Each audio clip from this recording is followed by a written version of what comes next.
પ્રમાણમ પરમમ શ્રુતિ. શ્રુતિ પરમ પ્રમાણ, જ્ઞાન પ્રાપ્તિનું શ્રેષ્ઠ સાધન છે. પરમ પ્રમાણ દર્શન દ્વારા પ્રસ્તુત છે પરમામૃતમ સામાયિકનું ધ્વનિ મુદ્રિત રૂપ.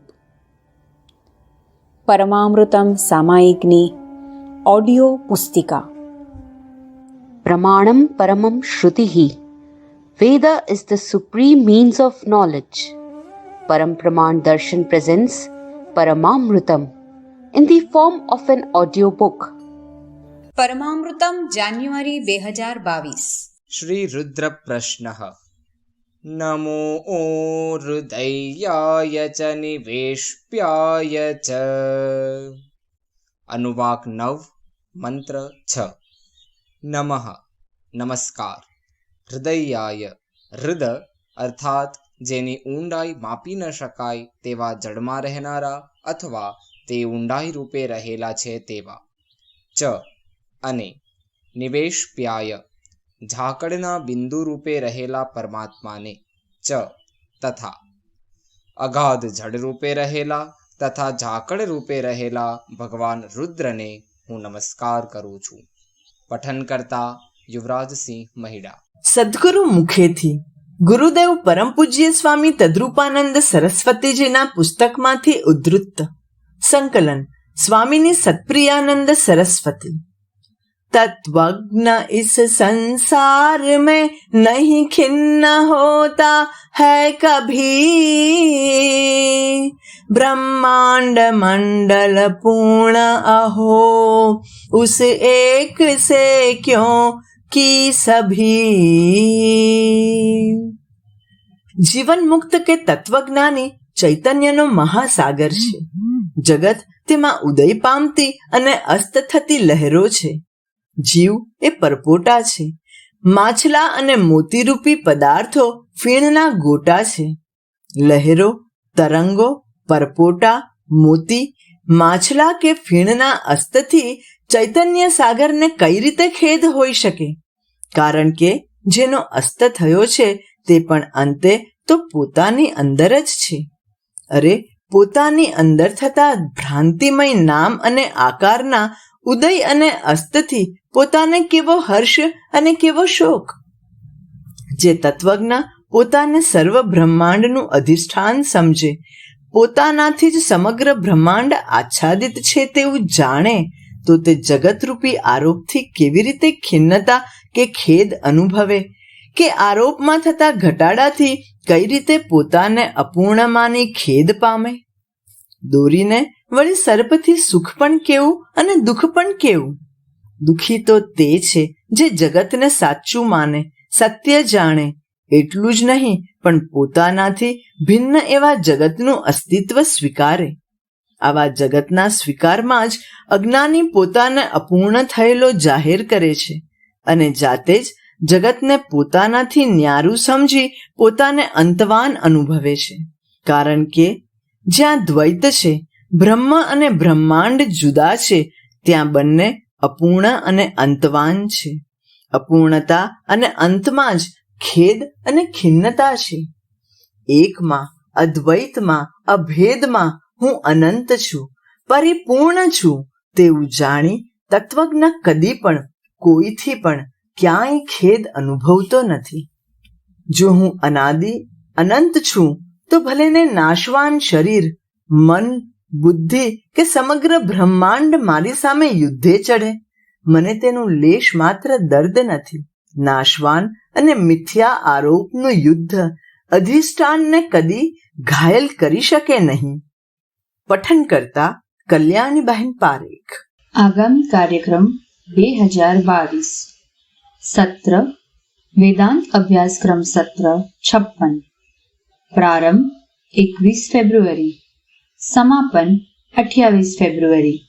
સ્થળ પરમ પ્રમાણ દર્શનાલય, પારડી, વલસાડ. મહાશિવરાત્રિ પૂજન તારીખ 1 માર્ચ 2022 મંગળવાર. સમય પ્રાતઃ 10 થી 12:30 કલાકે. મહાપ્રસાદ બપોરે 12:30 કલાકે. સ્થળ Param Praman Darshanalay, national highway number 48, Pardi, Valsad, Gujarat. Phone number 9427479495। The Necklace of Question Answer Gems, Swamini Shraddhananda Saraswati. In continuation, Tvaritam Kim Kartavyam Vidusham. What is the immediate duty of a truly learned person? If a child were to ask this question to his mother, "Mummy, what should I do as soon as I wake up in the morning?"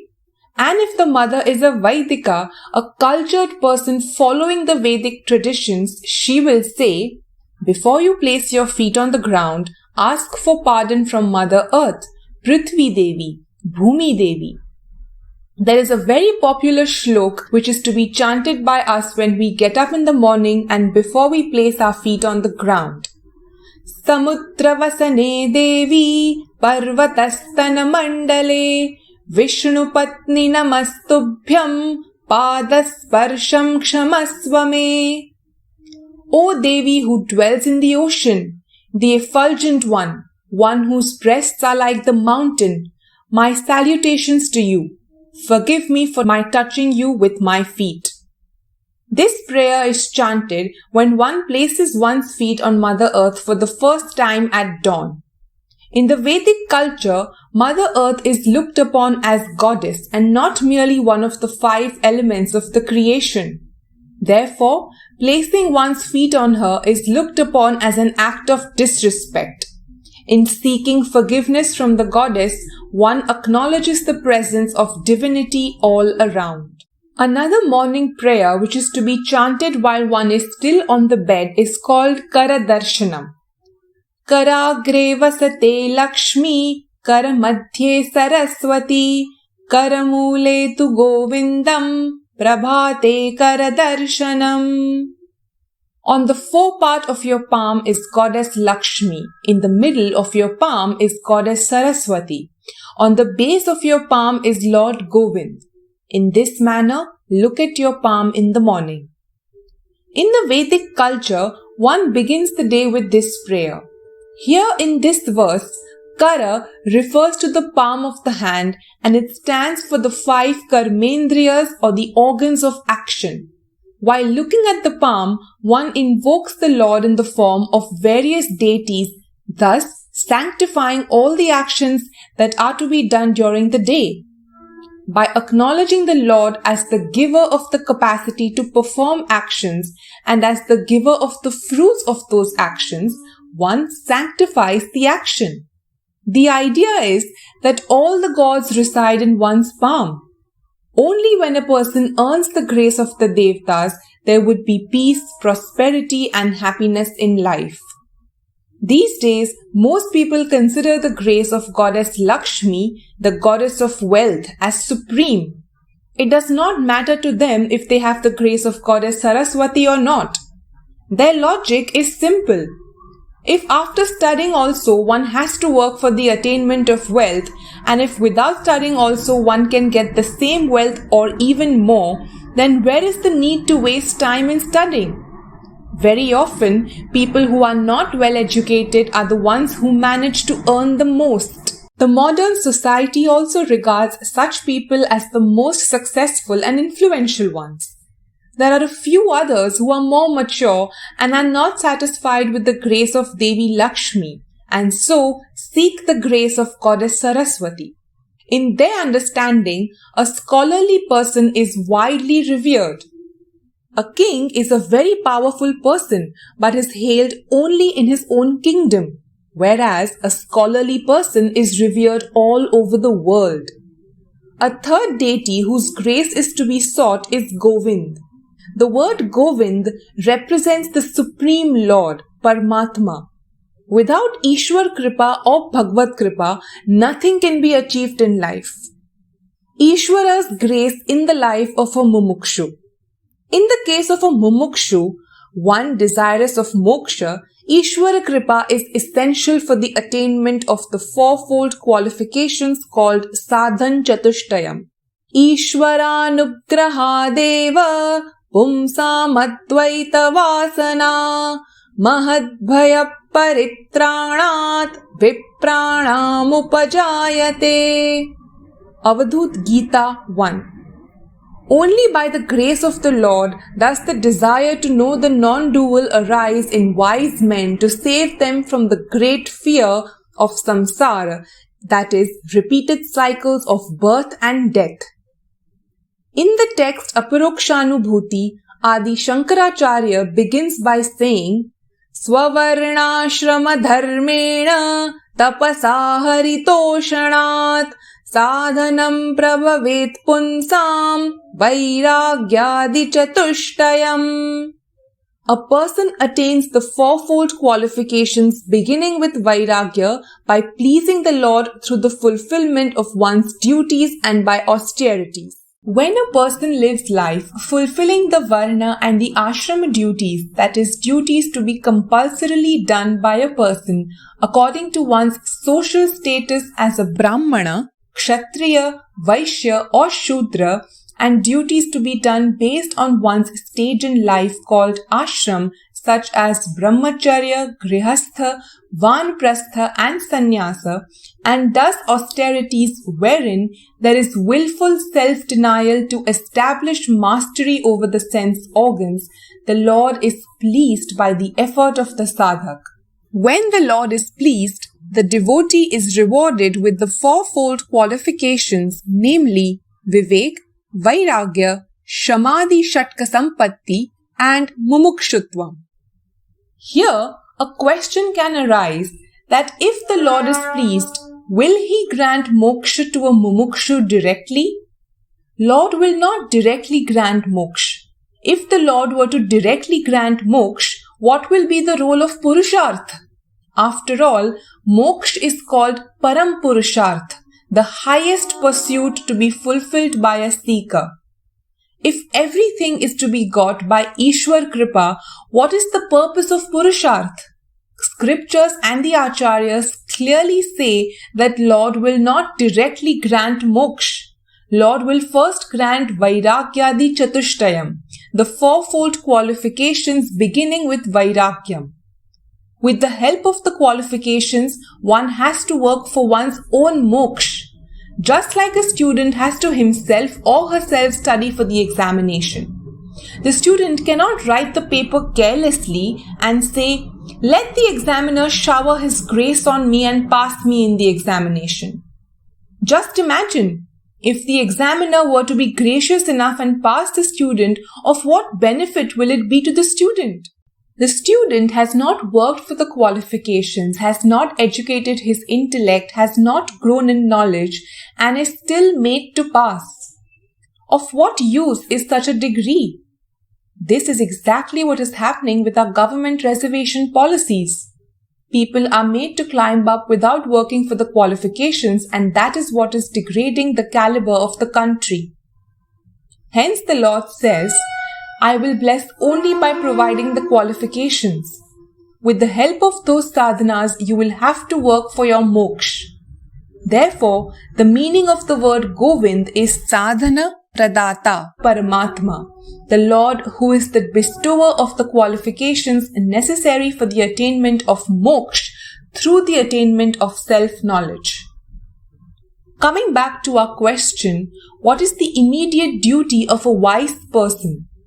If a child asks the question, mother's answer will be, pray to the Lord for grace to be successful in life.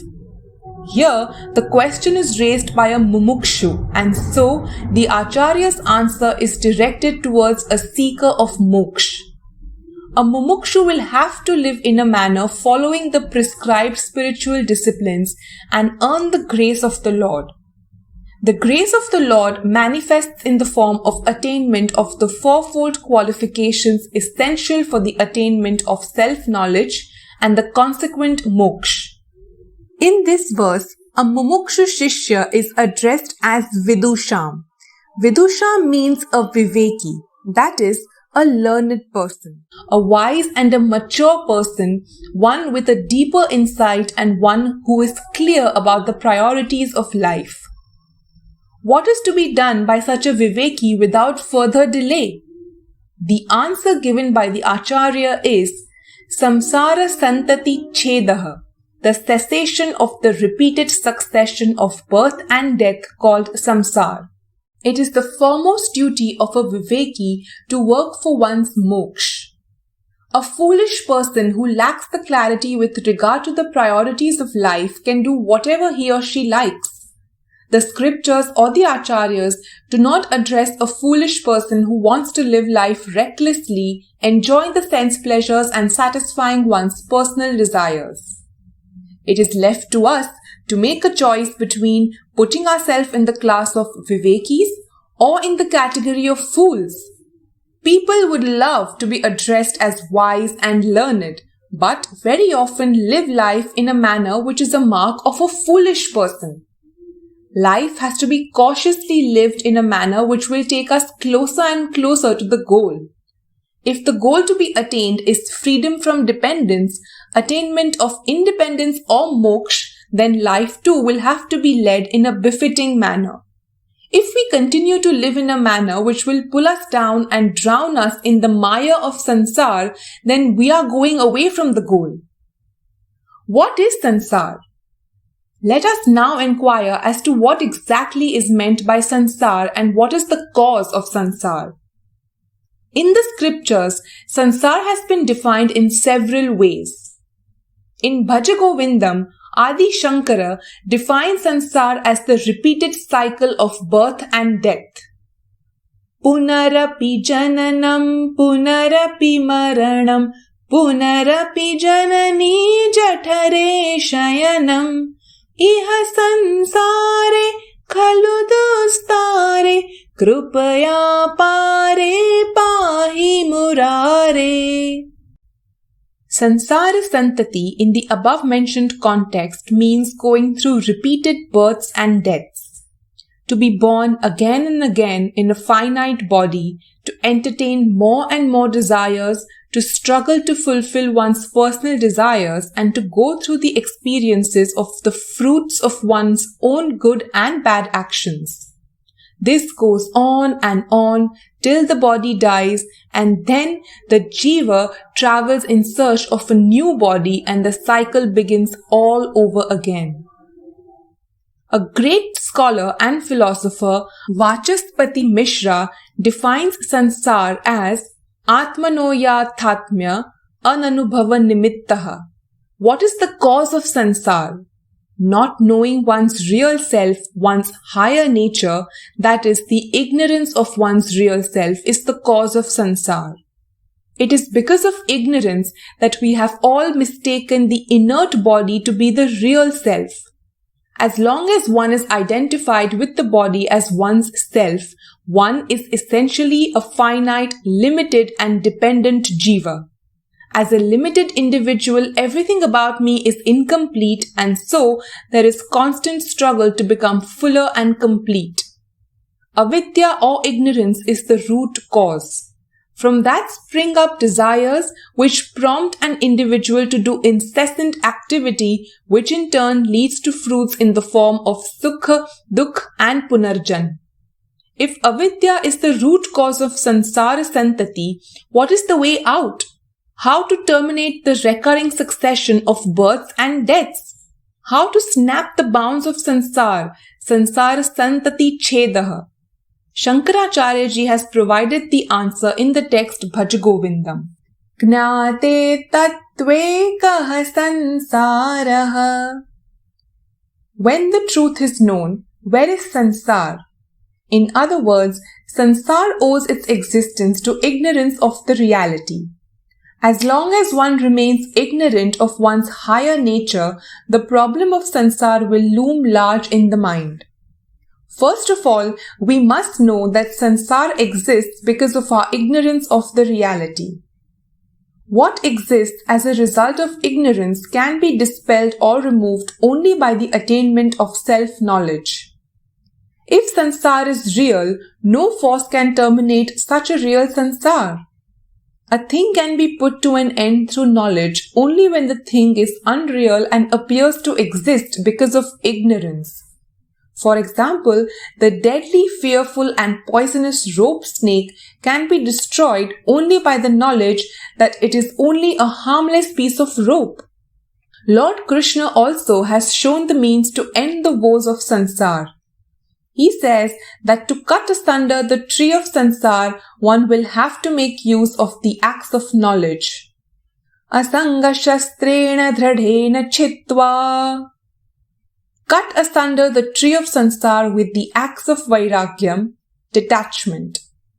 To begin with, develop vairagyam, detachment or dispassion towards the objects of the world.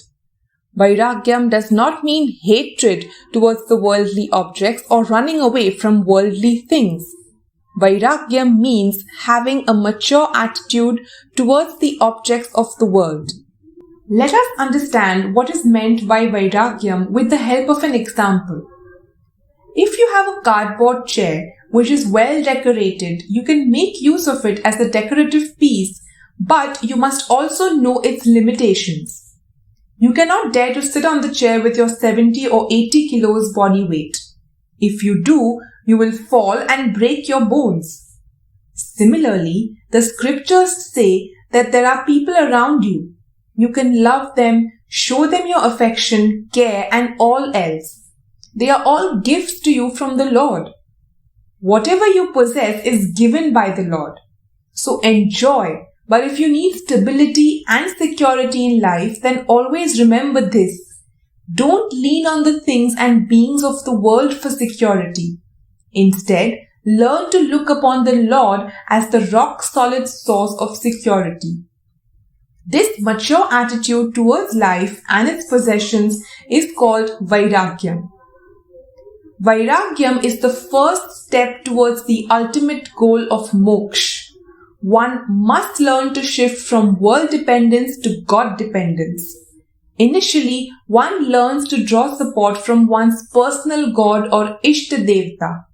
Slowly, one shifts to worship the Lord in the form of the whole universe. That is, one learns to appreciate the presence of the Lord everywhere. Finally, from God dependence, one comes to self-dependence, which is real independence, called moksha. The self, the Atman, is the only reality, the essence behind both the microcosm as well as the macrocosm, the vyashti and the samashti, the individual and the total.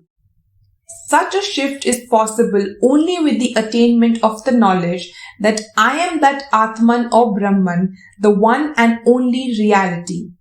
With the attainment of firm knowledge that I am Brahman, there is cessation of the succession of births and deaths, the cycle of sansar. To be continued. This article was narrated to you by Dvisha Hathi. Paramamrutam January 2022. Wisdom Wagon, a capsule of divinity. Prajna Nama Balam. Wisdom is strength. Vidya dadati vinayam vinayatyati patratam. Patratvad dhanam apnoti dhanad dharmastatat sukham. Knowledge brings humility. Humility makes a person competent. Competence brings in wealth of virtues and divine qualities. Wealth leads to dharma. Dharma gives real happiness. Contents 1. Bhishma Pitamah, the warrior who defied death. 2. Inquisitive Inu. 3. Temples of India, Somnath, the eternal shrine. 4. Goodness Gallop. 5. Voice of Youth. Editorial Committee. Managing Editor Brahmacharini Amaya Chaitanya. Coordinator Jyoti Vardhan Shah. Editor Dr. Jaya Shankaran Iyer. Proofread by Dvisha Hathi. Graphics Payal Shah, Dikshita Jadhav. Sponsor of the Wisdom Wagon edition. Dear Radhika Mukul Patel, life is a journey. Challenges and opportunities make it adventurous. May Lord Jagatiteshwar's grace bring for you all success in life. Enquiries Megha Mukul Patel 98204 62201. Madhvi Samir Pandya 98676 61771. Sheetal Chetan Shah 98199 58646. Bhishma Pitamah, the warrior who defied death. Story by Shraddha Darshan Gandhi. During the time of Mahabharata, a very special child named Devavrata was born to King Shantanu and Mother Ganga. Devavrata was well-read, humble, and well-trained in weaponry and literature. He was kind, just, and thus an ideal prospect to rule a kingdom. His father, King Shantanu, declared Devavrata the crown prince of his kingdom. The subjects welcomed this decision wholeheartedly. King Shantanu was getting old and always missed his wife Ganga, who had left him a long time ago. One day, while he was taking a stroll on the banks of the river Ganga, he was attracted by a charming maiden, Satyavati. She was the daughter of the chief of the fisherman tribe Dasharaj. She used to help her father in his work and also ferry people across the river in a boat. She had a divine fragrance coming out of her body. King Shantanu was immediately charmed by Satyavati's beauty. He went to her father Dasharaj, the fisherman chief, and asked for Satyavati's hand in marriage. The chief agreed to the proposal, but laid down a condition. He told the king that the son born to Satyavati should be the successor of the king. Shantanu was shocked to hear this condition, as he loved his son Devavrata dearly, who he had already declared as Yuvraj. He returned home disappointed and unhappy. Devavrata noticed his father's sad appearance and soon discovered the cause of his father's unhappiness. He went to Satyavati's father and requested him to allow his father, King Shantanu, to marry Satyavati, and he promised to give up his right to the throne for Satyavati's son. Satyavati's father thought for a while. He then said, "We believe you, O noble prince. But what about your children? What if they covet the throne?" Hearing this, Devavrata took the solemn, firm, and momentous vow that he would never ever marry in his life. He would forever remain celibate. Devavrata respectfully brought Satyavati to Shantanu's palace. Shantanu was elated to see Satyavati, but was shocked when he heard about his son's vow. He, however, was pleased with his son's devotion for him and blessed him with the power to choose his time of death. Ichha Mrityu. This firm and fierce pratigya came to be called as Bhishma Pratigya, and Devavrata came to be known as Bhishma. In time, he became the patriarch of the Kuru clan and came to be known as the revered Bhishma Pitamah. Bhishma Pitamah was a virtuous and unparalleled warrior and scholar. He oversaw the administration of the kingdom and became a guide to the Pandavas as well as the Kauravas. Bhishma Pitamah was fatally wounded on the battlefield during the Mahabharata war. Before leaving his body, he imparted valuable knowledge of administration of a kingdom to his nephews as well as the famous and the revered Vishnu Sahasranam to Yudhishthira in the presence of Lord Krishna. He decided that he wanted to leave his body during Uttarayana, when the sun starts moving in northward direction, which is also known as Makar Sankranti. This is supposed to be a very auspicious time. Since Devavrata and Bhishma Pitamah had the boon of Ichha Mrityu, that is, ability to choose the time of death, he chose to leave his mortal body on the 8th day of the waxing moon, that is Shukla Ashtami. This day is observed as Bhishma Ashtami in many parts of India even today. This story is rendered by Shraddha Darshan Gandhi. Inquisitive Inu by Shraddha Darshan Gandhi. Inu and Vidya were walking towards the pavilion where the kite flying festival was being held in their town. En route, Vidya noticed that Inu was not his normal boisterous self. "What's the matter?" Vidya asked a very subdued Inu. Inu took some time before he answered, "I am so angry with my parents. They never let me do what I want. They don't let me use the mobile. They don't allow me to keep my lights on after 10 p.m. I have no option but to sleep. I also don't get to see what I want on TV. My playtime is restricted too. How is it that they get to do what they want whereas I can't? It's unfair. It's totally wrong that I have to put up with so many restrictions." Inu's pitch had now reached a pinnacle. Vidya could sense his anger and disdain. Vidya thoughtfully exclaimed, "Look at the sky, Inu. We have reached." "Oh, what a beautiful sight!" Inu looked up and saw that the sky was filled with colors. Kites of all colors, shapes, and sizes were drifting across the bright blue sky.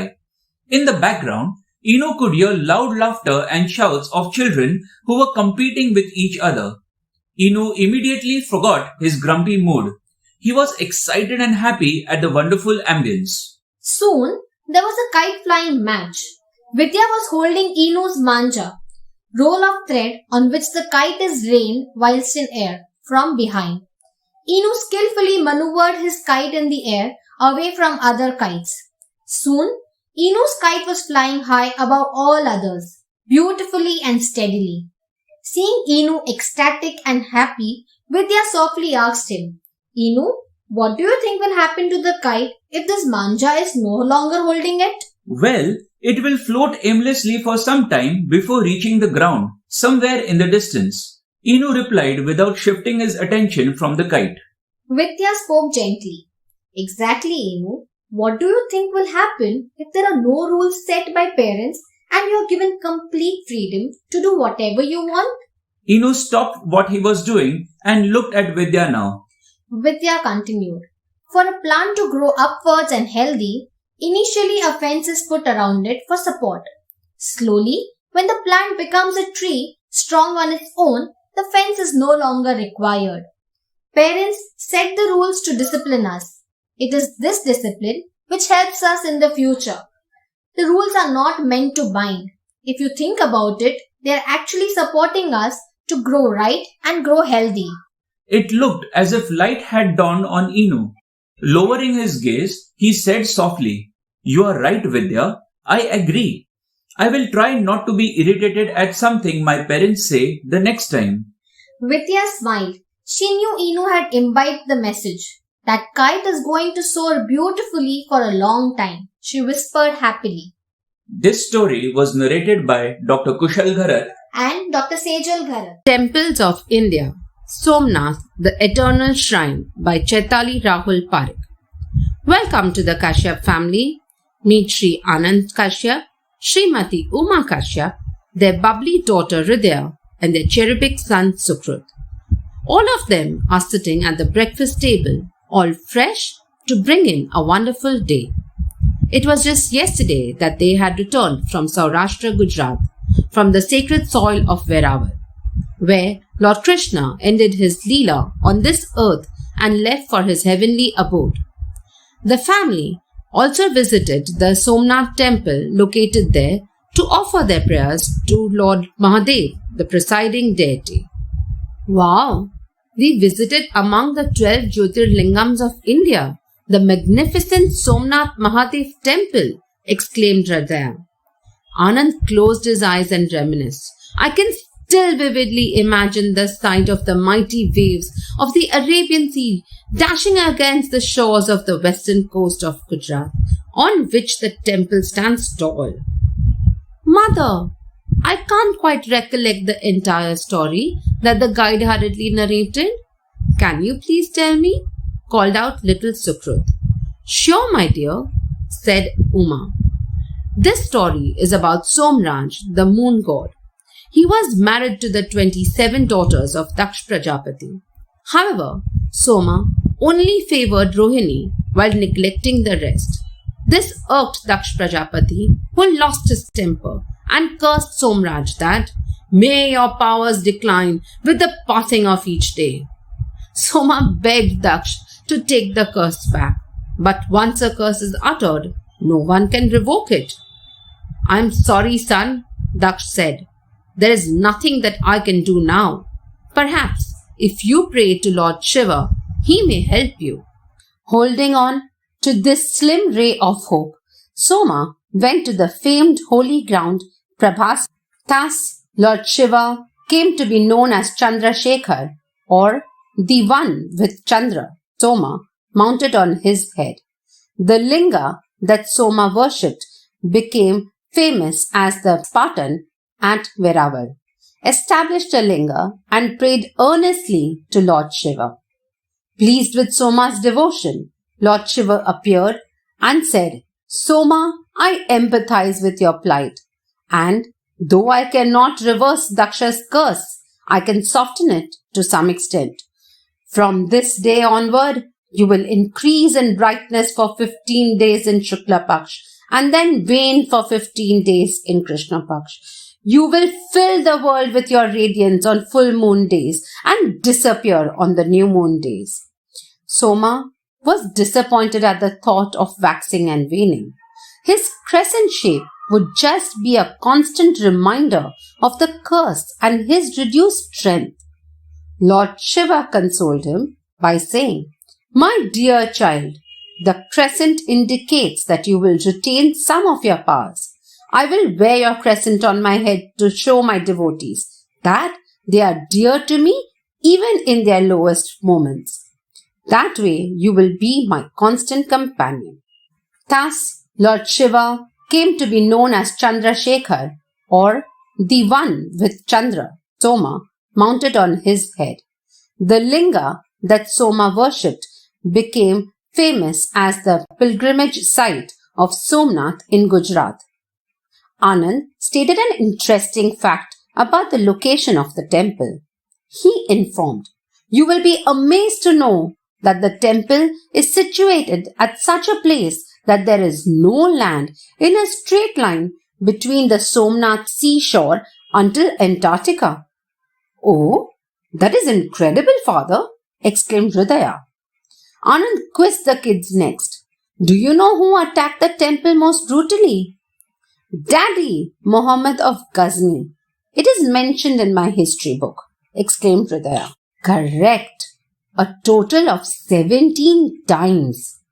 Ghazni looted the temple for its gold, burnt down the previously built wooden temple, killed 50,000 devotees who opposed him," added Anand. Uma joined in. There were several other attackers of the temple too, like the Portuguese, the Delhi Sultanate, Khilji and Aurangzeb. "Daddy, finally what happened?" questioned the ever-inquisitive Sukrut. Anand further informed, "The temple has been built and rebuilt many times. Then, in 1947, Sardar Vallabhbhai Patel proposed to rebuild it. The work got over in 1951 after his death." Looking at the wall clock, Uma decided it was now time to end the conversation for the time being, as it was time for her husband to leave for office. "So, children, what do we get to learn by listening to the temple's history?" asked Uma. The kids began to ponder. Uma beamed. The reconstruction of Sri Somnath Temple teaches us that the forces of creation are far more powerful than the deeds of destruction. Hence, it is rightfully called the Eternal Shrine, truly indestructible. "Yes," quipped the kids and heartily clapped their hands. This story is read by Prachina Shah. Goodness Gallop with Sant Kabirdas by Karishma Prashantani. When your heart and intentions are aligned and in the right place, the Lord and your Gurus will forever be by your side through all your trials and tribulations. This is the beautiful message behind the origins of the Kanakadhara Stotram, composed by our Param Guru, Adi Shankaracharya ji. Shankara, who later on became Jagat Guru Adi Shankaracharya ji, is believed to have been born in the year 509 BC at Kaldi, Kerala. He was the epitome of intelligence and divinity, and after his father's death, he decided to devote his life to the study of our scriptures and started his life as a brahmachari in a gurukulam. This was when he was merely 4 years old. Now, as a disciple in the Gurukul, it was common practice to seek alms every day from householders in the area. One day, while looking for alms, Shankara came upon a small house where a lone woman resided. Though she was poor and her life was full of hardships, she was selfless, kind, and contented. Shankara melodiously said, Bhavati Bhiksham Dehi, which is the custom of asking for bhiksha. The woman was in tattered clothes and had a pale, haggard appearance. She offered her prostrations to Shankara and started looking for some dal and rice in pots and pans, but alas, there was not a grain in her hut. Her face wore a worried look. During those days in ancient India, feeding a brahmachari was highly meritorious. It even earned you punya karma, and refusing food to any hungry person was considered inappropriate. But given her acute poverty, she had nothing to offer as she had not cooked anything that day. She did not know what to do, and on searching high and low, she finally found a single gooseberry. The gooseberry was meant for her to consume and break the Ekadashi fast that she religiously kept. She took that and brought it with great trepidation to Shankara, who was waiting outside the hut. She was not sure whether a gooseberry could even be offered as alms, but she didn't have a choice. With great hesitation, she humbly placed it in his bowl. The woman could not control her tears and told Shankara that it was the only thing available in her house that she could offer him, and earnestly requested him to accept it. Shankara was moved by the woman's selflessness. Here was a woman who did not have anything to eat, but gave away the only thing in her possession. Spontaneously, Shankara's feelings outpoured in the form of a beautiful hymn. He prayed and pleaded to the goddess of wealth, Devi Mahalakshmi, to grace this poor lady for her selflessness and magnanimity. Goddess Mahalakshmi was moved by the beautiful hymn, and suddenly there was a downpour of golden gooseberries. The woman was overwhelmed and surprised to see the shower of golden gooseberries, almost as if it was raining blessings. This beautiful hymn is known as Kanakdhara Stotram, which means a continuous downpour of gold. Her house came to be known as Swarnathu Mana, or Golden Mana. The house of a Brahmin is referred to as Mana in Kerala and is preserved as a pilgrim place even today. This story also signifies the importance of being selfless, dutiful, and thankful for all that you have, qualities that help us purify our mind and increase our faith in the Lord. The noble quality of the poor woman, like selflessness and contentment, are beautifully portrayed in the Doha below by Sant Kabir. Sai itna dijiye, jame kutumb samaye, मैं भी भूखा ना रहूं, साधु न भूखा जाए. This article was narrated by Ketan Sangvi. Voice of Youth. Hariom Swamiji, I am Aparna Udeshi from Mumbai, and my question is, while external circumstances are not in our hands, how can one control a restless mind and keep calm? Dear Avarna, as rightly stated by you, the external circumstances are not totally under our control. we may try to make adjustments here and there, but at times we face circumstances over which we have no control whatsoever. In spite of all our knowledge and efforts, we do face situations in which we become totally helpless. For example, a student works hard for an upcoming examination and suddenly falls sick just before the D-Day. Now, this is a situation which is out of bounds, and so one will have to become alert in handling such compelling situations. An intelligent approach in tackling such situations is to understand the situation well. In the current situation, the illness will have to be dealt forthwith, considering it to be of utmost priority. There is no point in getting panicky or losing one's mental balance worrying over the situation. Such a reaction will not change or improve the situation, but will only aggravate the already impaired health condition. Instead, one can firmly tell the mind to remain calm and relaxed until the physical condition is relatively under control. Also, unwanted thoughts which can cause plenty of frustration and distress must be temporarily kept at bay. Instead of saying, "I feel miserable, I don't think I can cope with this situation," try telling yourself, "I know you feel miserable right now, but you have worked hard to cope with other challenges. I know you have the strength to face this problem too."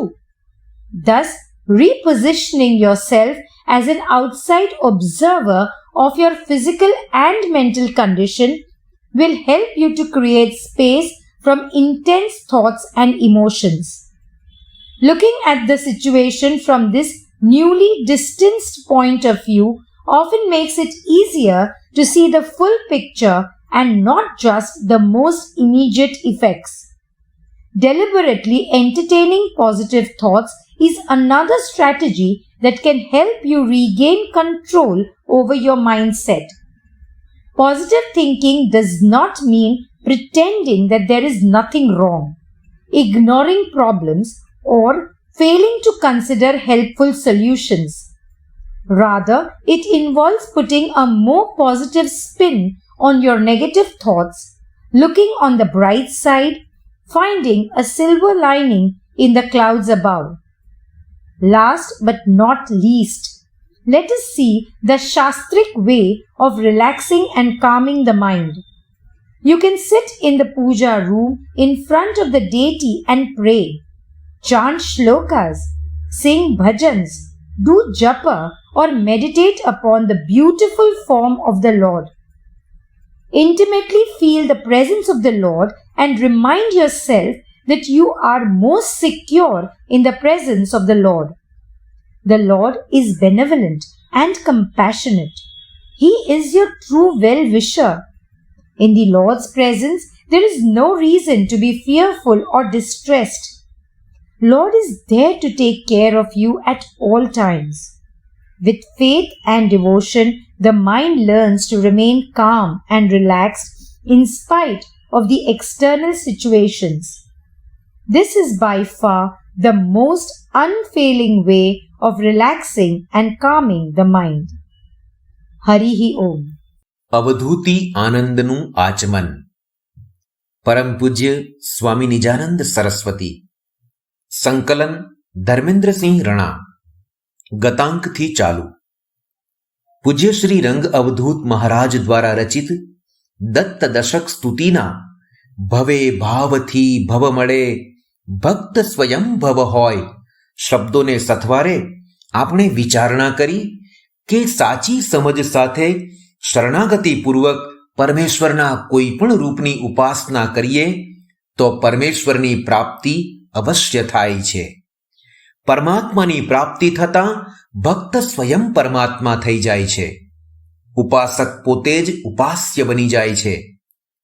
ભક્ત જ ભવ અર્થાત પરમાત્મા કેવી રીતે બની જાય તે સદ્રષ્ટાંત સમજાવવા દત્ત દશકની હવે પછીની પંક્તિ કહેવામાં આવે છે.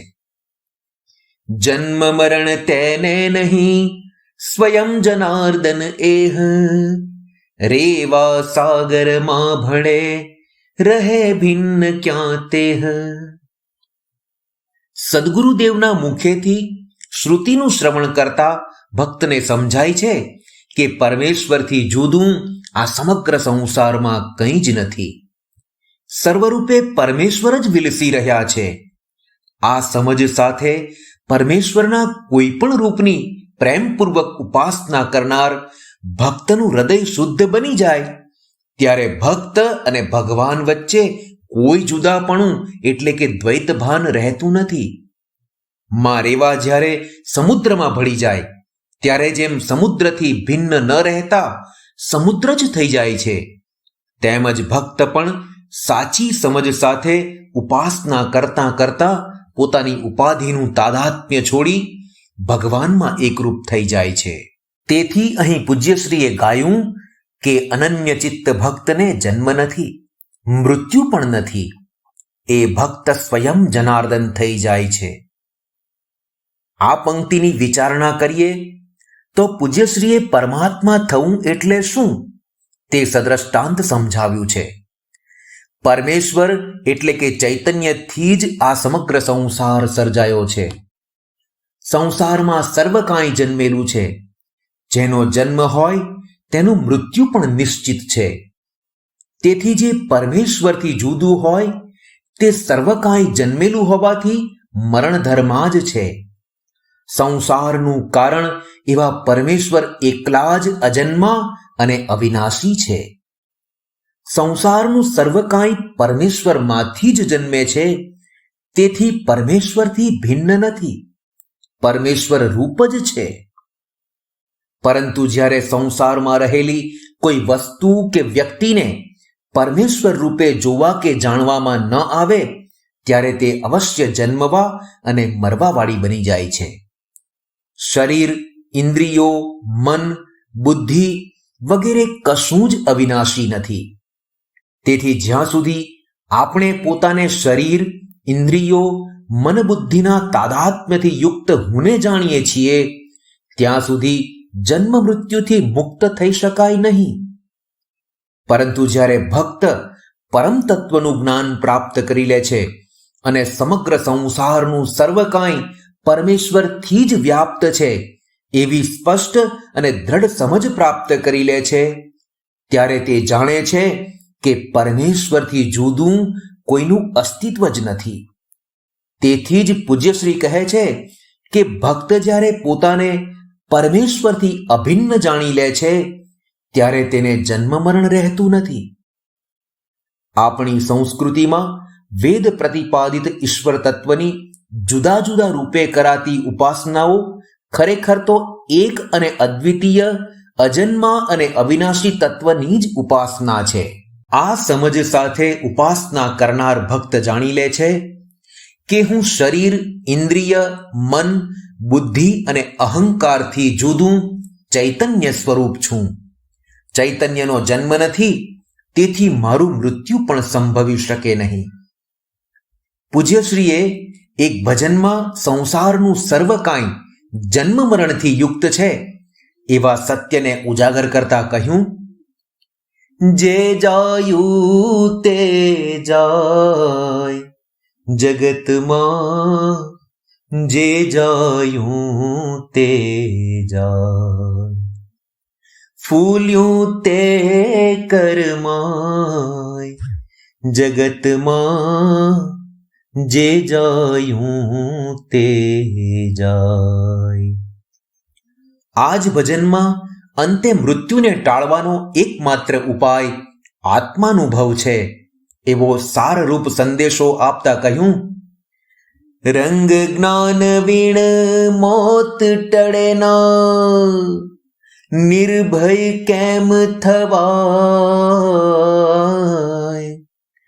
મોહ મૃત્યુવે સૂત્ર સનાતન, મોહ મૃત્યુવે સૂત્ર સનાતન, અનુભવથી જ તરાય જગતમાં, જે જાયું તે જાય.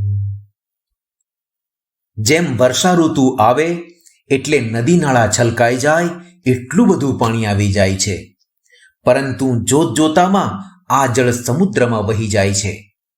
વસંતના આગમન સાથે જ વૃક્ષો વેલીઓ પર સુંદર પુષ્પો ખીલી ઉઠે છે, પરંતુ પાનખર આવતા આ જ વૃક્ષો સુકાયેલા જણાય છે. તેવી જ રીતે મનુષ્યના જન્મ પછી બાળપણ, યૌવન, વૃદ્ધાવસ્થા અને અંતે મૃત્યુ અનિવાર્યપણે આવી જ જાય છે. રાજા હોય કે રંક, કોઈ પણ મૃત્યુથી છટકી શકતું નથી. મૃત્યુથી છૂટવાનો એકમાત્ર ઉપાય છે આત્મ સ્વરૂપના વિસ્મરણ રૂપ મોહથી મુક્ત થવું, અર્થાત સ્વની સાચી ઓળખ સદગુરુ મુખેથી પ્રાપ્ત કરીને સ્વયં જનાર્દન થઈ જવું. અહીં પૂજ્યશ્રીએ ભગવાન વિષ્ણુના સહસ્ત્ર નામોમાંથી એક જનાર્દન નામનો ઉલ્લેખ કર્યો છે. શ્રી વિષ્ણુ સહસ્ત્ર નામ સ્તોત્રમાં ભગવાનને જનાર્દન કહેવામાં આવ્યા છે. શ્રીમદ ભગવદ્ ગીતામાં પણ ભગવાન શ્રી કૃષ્ણને અર્જુન જનાર્દન કહી સંબોધન કરે છે. જન અને અર્દન આ બે શબ્દોની સંધિથી જનાર્દન શબ્દ બને છે. જન શબ્દનો સામાન્ય અર્થ મનુષ્ય અથવા લોકો એવો થાય છે. અર્દન અર્થાત દૂર કરનાર, નાશ કરનાર. તેથી લોકોના દુઃખ દૂર કરનારને જનાર્દન કહેવાય છે. પરંતુ અહીં જન શબ્દથી જનન અર્થાત જન્મ એવો અર્થ અભિપ્રેત છે. આમ જનાર્દન એટલે જન્મ મરણના ચક્રમાંથી મુક્તિ આપનાર. તેથી ખૂબ જ સૂચક રીતે પૂજ્યશ્રીએ કહ્યું છે કે જન્મ મરણ તેને નહીં, સ્વયં જનાર્દન એહ. હવે પૂજ્યશ્રી સદ્રષ્ટાંત સમજાવે છે કે ભક્ત પોતે જ ભગવાન કેવી રીતે બની જાય છે. રેવા સાગરમાં ભળીએ રહે ભિન્ન ક્યાં તેહ. રેવા એટલે નર્મદા નદી. રેવા જો સાગરમાં ભળી જાય તો સાગરથી જુદી રહેતી નથી. કોઈ પણ નદી તેના ઉદ્ગમ સ્થાનથી નીકળે અને સમુદ્રમાં તેનો સંગમ થાય ત્યાં સુધી જુદા જુદા નામે ઓળખાય છે. તમામ નદીઓના રૂપ પણ જુદા જુદા હોય છે, માર્ગ પણ જુદા જુદા હોય છે અને લાક્ષણિકતાઓમાં પણ વૈવિધ્ય હોય છે. ગંગા નદી જે ગોમુખ કે ગંગોત્રીથી નીકળે છે તેનો પ્રચંડ પ્રવાહ છે અને તે ગંગા સાગરમાં જઈ સમુદ્રને મળે છે. નર્મદા નદી જે અમરકંટકથી નીકળે છે તેનો પ્રવાહ ધીર ગંભીર છે. આ બંને નદીના નામ જુદા, આકાર જુદા અને પ્રવાહ પણ જુદા જુદા છે, પરંતુ આ બંને નદીઓ એક જ સાગરમાં મળે છે. નદી સાગરમાં ભળી જાય પછી તેનું સાગરથી જુદું કોઈ અસ્તિત્વ રહેતું નથી. નદીઓને સાગરમાં જુદી જુદી જાણી શકાય તેમ હોતી નથી. સાગરમાં ભળી ગયા પછી ગંગા કે નર્મદા રૂપે રહેતી નથી, માત્ર સાગર રૂપ જ થઈ જાય છે. નદી જ્યારે પોતાનું નામ, ઉદ્ગમ સ્થાન અને આકાર છોડી દે ત્યારે જ સાગર સાથે એકરૂપ થઈ શકે છે. જો ગંગા નદી વિચારે કે મારે મારા નામ, રૂપ અને આકાર છોડવા નથી, મારા પ્રચંડ વેગની વિશેષતા છોડવી નથી, તો તે સાગરમાં ભળી શકે નહીં. પરંતુ જ્યારે નદી તેના નામ, રૂપ અને આકારની વિશેષતાઓ છોડી સાગરમાં ભળી સાગર સાથે એકરૂપ થઈ જાય છે ત્યારે ત્યાં નથી રહેતી ગંગા કે નથી રહેતી નર્મદા. કેવળ નિર્વિશેષ જળ રૂપે કે સમુદ્ર રૂપે બની જાય છે. પૂજ્યશ્રી આ દ્રષ્ટાંતથી સમજાવે છે કે આપણે સૌ આ નદી જેવા જ છીએ. પ્રત્યેકનું જુદું નામ, જુદો આકાર, જુદા ગુણ છે. દરેકમાં કોઈક વિશેષતા રહેલી છે. જ્યાં સુધી આપણે નામ, રૂપ અને વિશેષતાઓ પકડી રાખીએ છીએ ત્યાં સુધી પરમાત્માથી જુદા છીએ અને સંસારનો ભાગ છીએ. પરંતુ જ્યારે હું આ શરીર નથી એવી દ્રઢ સમજ પ્રાપ્ત થાય કે તરત જ બધા ભેદનો અંત આવી જાય છે. હું શરીર નથી તો હું સ્ત્રી કે પુરુષ હોઈ શકું નહીં. હું શરીર નથી તો હું યુવાન, બાળક કે વૃદ્ધ હોઈ શકું નહીં. હું શરીર નથી તો હું બ્રાહ્મણ, ક્ષત્રિય, વૈશ્ય કે શૂદ્ર હોઈ શકું નહીં.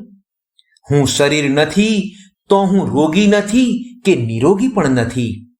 જો શરીર હું નથી તો શરીરના લિંગ, અવસ્થા, વર્ણ વગેરે કોઈ મારામાં નથી. શરીરના કોઈ ધર્મ મારા હોઈ શકે નહીં. શરીરમાં ઇન્દ્રિયોમાં પણ ભેદ છે, તેથી ઇન્દ્રિયો પણ છોડી દો. મનમાં પણ ભેદ છે, કોઈકનું મન શાંત છે તો કોઈકનું અશાંત અને ક્રોધી છે. આમ મનમાં પણ ભેદ છે, તેથી મનને પણ છોડી દો. બુદ્ધિમાં પણ ભેદ છે, કોઈ વધારે સમજે, કોઈ ઓછું સમજે, કોઈ સીધું સમજે તો કોઈ ઉલટું. કોઈકની બુદ્ધિ કામ કરે છે તો કોઈકની બુદ્ધિ બહેર મારી ગઈ છે.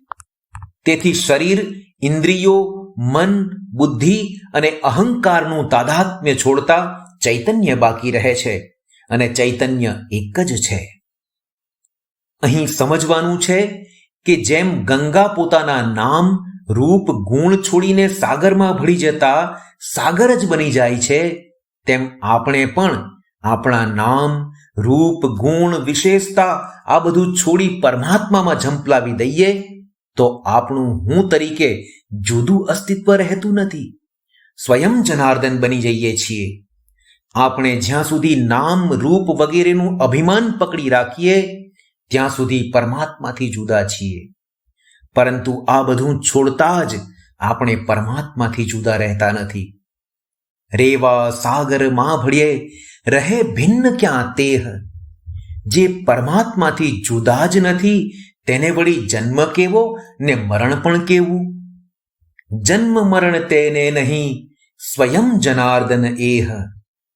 ઉપનિષદની આ સમજ વૈદિક ધર્મના હાર્દ સમાન છે. પરમેશ્વર એક અને અદ્વિતીય છે, અને સંસારમાં જણાઈ રહેલું સર્વ કાંઈ પરમેશ્વરથી જુદું નથી. આ સમજ સાથે સાધના કરનાર સાધકને પરમ લક્ષ્યરૂપ પરમાત્મા સરળતાથી પ્રાપ્ત થાય છે.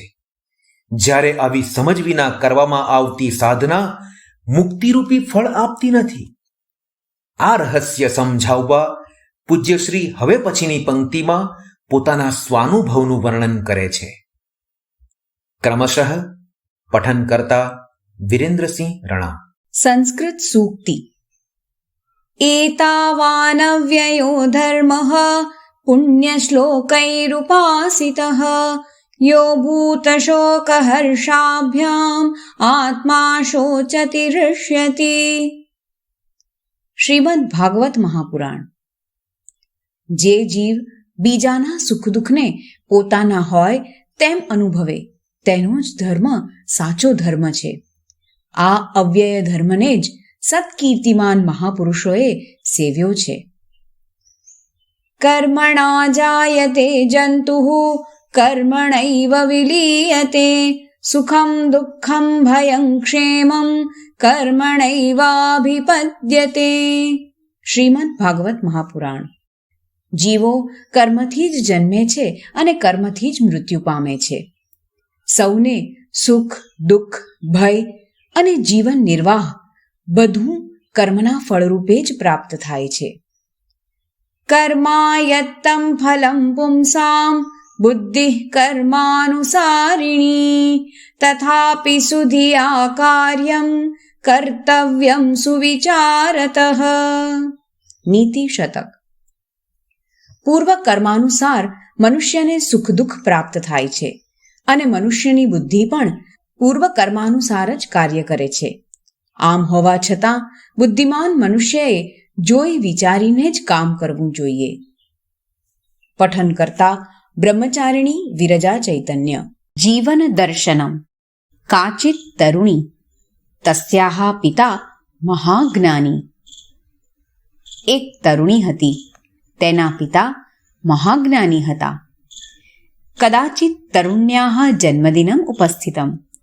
એકવાર તરુણીનો જન્મદિન આવ્યો.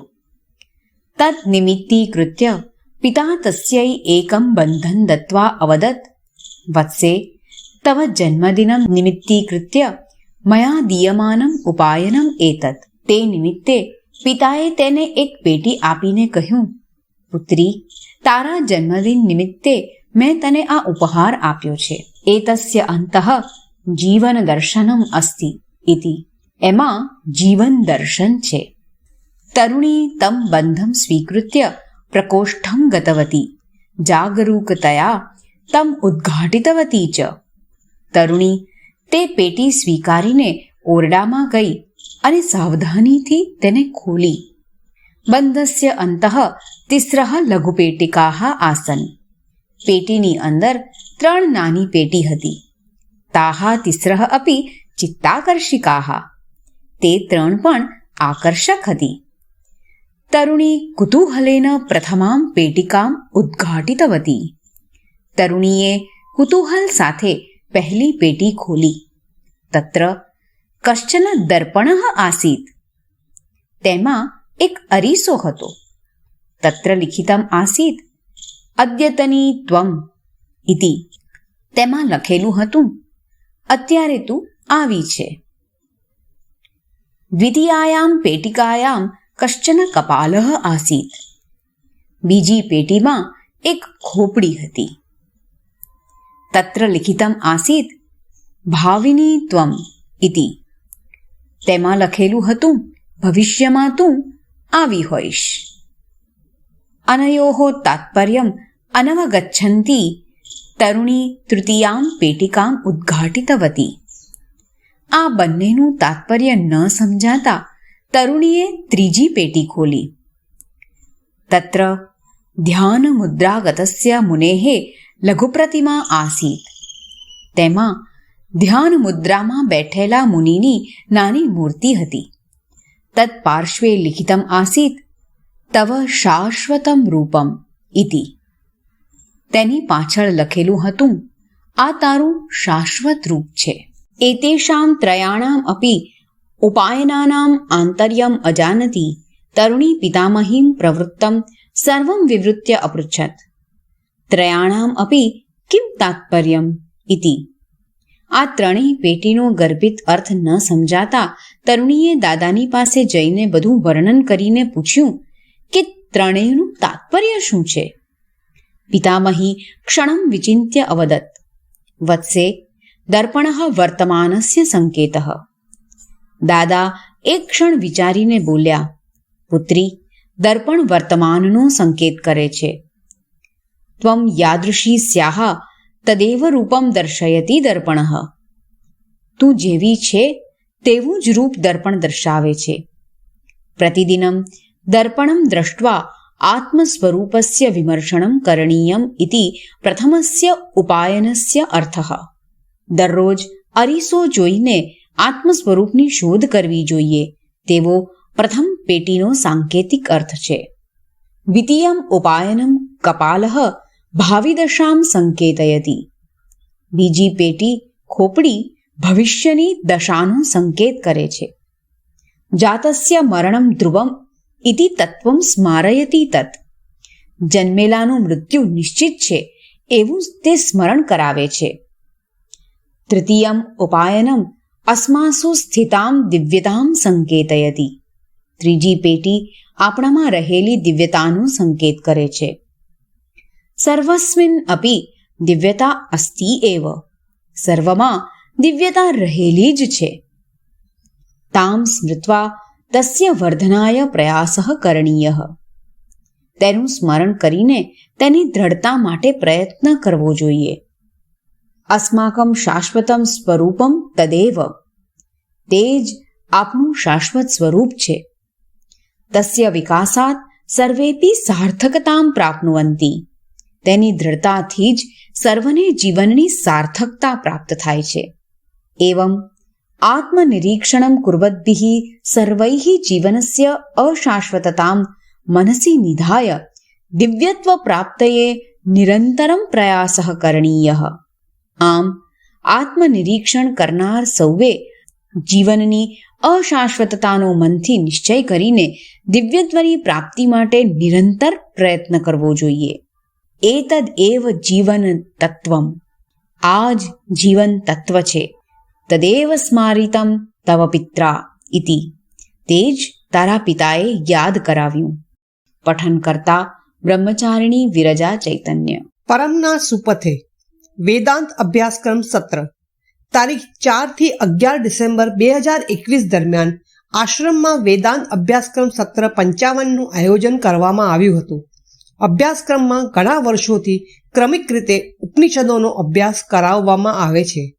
આ સત્રમાં માંડુક્ય ઉપનિષદ, આદિ શંકરાચાર્યકૃત ઉપદેશ સાહસ્રી ગ્રંથ તેમજ કઠોપનિષદનું અધ્યયન કરાવવામાં આવ્યું હતું. સત્ર દરમિયાન સૌ સાધકોએ ભગવાન શ્રી જગદીતેશ્વર મહાદેવની પૂજા અર્ચના દ્વારા તેમનો અનુગ્રહ પ્રાપ્ત કર્યો. પ્રાર્થનાના પગલે પરમાત્મા સંસ્થાના ટ્રસ્ટી શ્રી મુકુલભાઈ પટેલ તથા શ્રીમતી મેઘનાબેનના લગ્ન જીવનના 25મા વર્ષ નિમિત્તે 2019માં વિલેપાર્લેમાં જ્ઞાન યજ્ઞનું આયોજન કરવામાં આવ્યું હતું. પરમ પૂજ્ય સ્વામી નિજાનંદજી દ્વારા બૃહદારણ્યક ઉપનિષદના મંત્ર વિષયક 5 દિવસીય જ્ઞાન યજ્ઞના આધારે તૈયાર કરાયેલ પ્રાર્થનાના પગલે પરમાત્મા નામક પુસ્તકનું લોકાર્પણ કરવામાં આવ્યું. શ્રી મુકુલભાઈ પટેલ પરિવાર દ્વારા પુસ્તક પ્રકાશન માટે સૌજન્ય પ્રદાન કરવામાં આવ્યું હતું. શ્રીમતી મેઘનાબેનની સદભાવના થકી શ્રી મુકુલભાઈના 50મા જન્મદિને તારીખ 9 ડિસેમ્બર 2021ના રોજ આ પુસ્તક પ્રગટ થયું. પૂજ્ય આચાર્યોના અનુગ્રહથી આશ્રમમાં ઉપસ્થિત સૌ સાધકોને આ પુસ્તક પ્રસાદ રૂપે પ્રાપ્ત થયું. પરમાત્મા પ્રાપ્તિ માટે પ્રાર્થનાનું મહત્વ દર્શાવતું આ પુસ્તક સૌ વાચકોને માટે પરમાર્થના પંથે પથદર્શક બને તેવું અનેરું માર્ગદર્શન પ્રદાન કરે છે. હરિઓમ. જેઓ પરમામૃતમની ઈ કોપીના સભ્યો છે તેમને હવે પરમામૃતમની ઓડિયો બુકનો વિશેષ લાભ થશે, જેમાં પરમામૃતમના લેખને સાંભળી શકાશે. આશા છે કે અમારો આ નમ્ર પ્રયાસ આપ સૌને લાભપ્રદ નીવડે. Hariom. Hariom. Those subscribers who have chosen to receive an e-copy of the Paramamrutam will now get an additional benefit of listening to the pages of Paramamrutam while scrolling through them. We sincerely hope that our humble effort shall benefit you all. Hariom. Paramamrutam January 2022, designed by Uttam Davda, edited by Dr. Kushal Gharat, co-edited by Jigar Joshi, coordinated by Madhvi Pandya, audio checked by Deepika Hathi, audio book readers Yuvraj Singh Mahida, Kalyani Parekh, Dvisha Hathi, Dr. Sejal Gharat, Dr. Kushal Gharat, Shraddha Gandhi, Prachina Shah, Ketan Sanghvi, Madhvi Pandya, Avarna Udeshi, Virendra Singh Rana, Brahmacharini Viraja चैतन्य, दीपिका हाथी, दीक्षिता जाधव.